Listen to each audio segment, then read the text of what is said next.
আসসালামু আলাইকুম। আশা করি সবাই ভালো আছেন।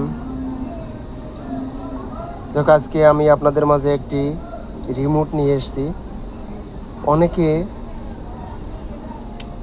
এটাকে চিনেন, আবার অনেকে চিনেন না। কিসের রিমোট?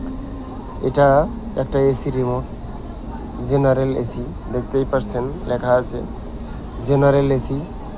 তো যে জন্য আনা, সেটা হচ্ছে অনেকেই এসি কিভাবে চালু করতে হয়, কিভাবে বন্ধ করতে হয়, কিভাবে টেম্পারেচার সেট করতে হয় অনেকেই জানেন না। তো যারা জানেন না, মূলত তাদের জন্য আজকে আমার এই ভিডিও।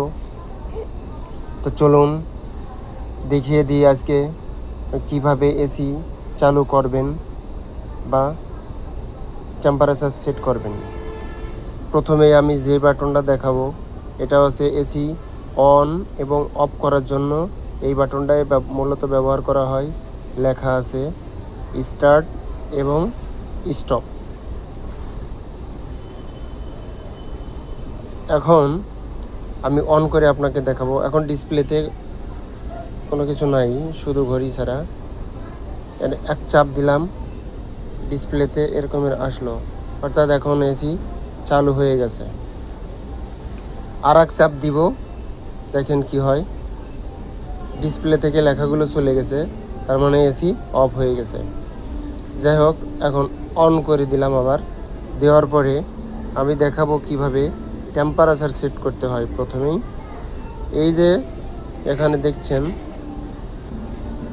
প্লাস চিহ্ন, এই প্লাস চিহ্ন দিয়ে টেম্পারেচার বাড়ানো হয় এবং মাইনাস চিহ্ন দিয়ে টেম্পারেচার কমানো হয়। এখন প্লাস চিহ্ন দিয়ে টেম্পারেচার কত 30-এ সেট করা আছে। এখন মাইনাস বাটন দিয়ে আমি টেম্পারেচার কমাইয়ে দেখাবো। এই যে টেম্পারেচার কমছে, টেম্পারেচার কমতেছে।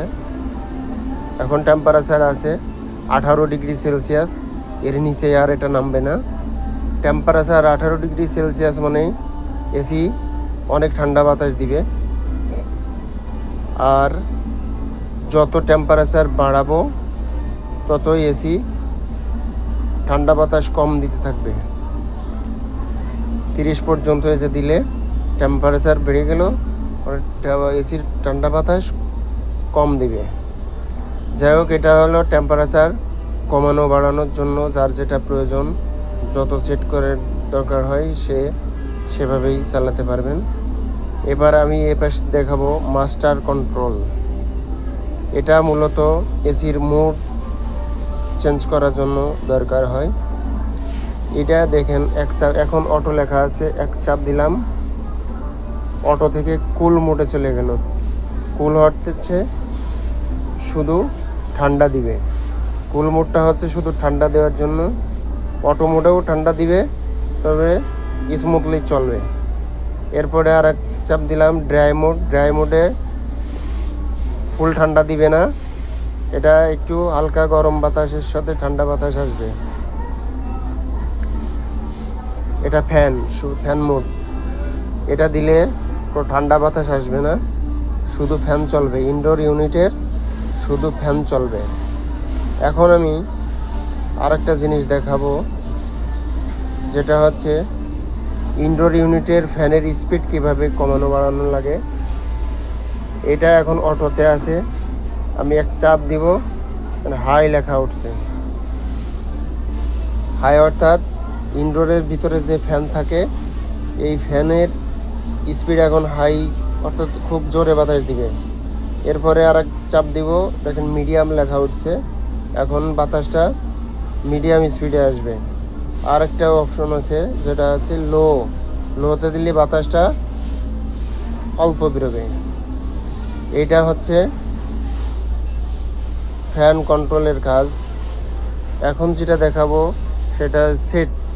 এটা হচ্ছে ইনডোর ইউনিটে সুইং সেট করার জন্য। সুইংটা হচ্ছে কি, বাতাস যখন বেরোয় তখন ইনডোর ইউনিটের ঢাকনা আছে যেটা সুইংয়ের মতো কাজ করে। এটা দিয়ে বাতাস একবার নিচে, একবার উপরে, একবার নিচে, একবারে উপরে দেওয়া যায় সেট করে। এটা শুধু উপরে বা নিচেই দেওয়ার জন্য, আর এটা উপরে এবং নিচেই সারাক্ষণ শুধু উপরে আর নিচেই বাতাস দিবে, আর এটা একভাবে একদিকে বাতাস দিবে। এইবার আসি স্লিপে। এখানে দুইটা বাটন আছে, একটা স্লিপ লেখা এবং একটা টাইমার লেখা। স্লিপ বাটনটার কাজ হচ্ছে, আপনি দেখা যাচ্ছে যে এসি চালু দিয়ে ঘুমিয়ে যাবেন বা ঘুমিয়ে পড়বেন, তখন কতক্ষণ পর 1 ঘন্টা বা 2 ঘন্টা পরে যদি আপনি এসি বন্ধ করতে চান ঘুমের ডিস্টার্ব না করে, তখন এই স্লিপ বাটনে টাইম সেট করে দিয়ে এখানে এই যে তখন স্লিপ বাটন চাপ দিয়ে স্লিপ টাইমারে দিয়ে রাখলে 1 ঘন্টা হোক 2 ঘন্টা হোক এসি বন্ধ হয়ে যাবে। আবার যদি 2 ঘন্টা পরে বা 3 ঘন্টা পরে আপনার এসি চালু করার প্রয়োজন হয়, তাহলে টাইমার যে বাটনটা আছে এই টাইমার বাটনে টাইম উল্লেখ করে দিয়ে যে 1 ঘন্টা বা 2 ঘন্টা পর এটা চালু হবে, তখন এটা অন করে রাখলে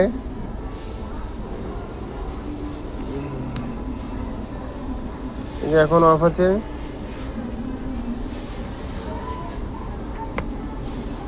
অন করে রাখলে 2 ঘন্টা পর হোক বা 3 ঘন্টা পর টাইম সেট করে দিয়ে অন করে রাখলে তখন এসি আবার অটোমেটিকলি চালু হয়ে যাবে। তো যাই হোক, মূলত আজকে এ পর্যন্তই। সবাই ভালো থাকবেন, সুস্থ থাকবেন। আল্লাহ হাফেজ।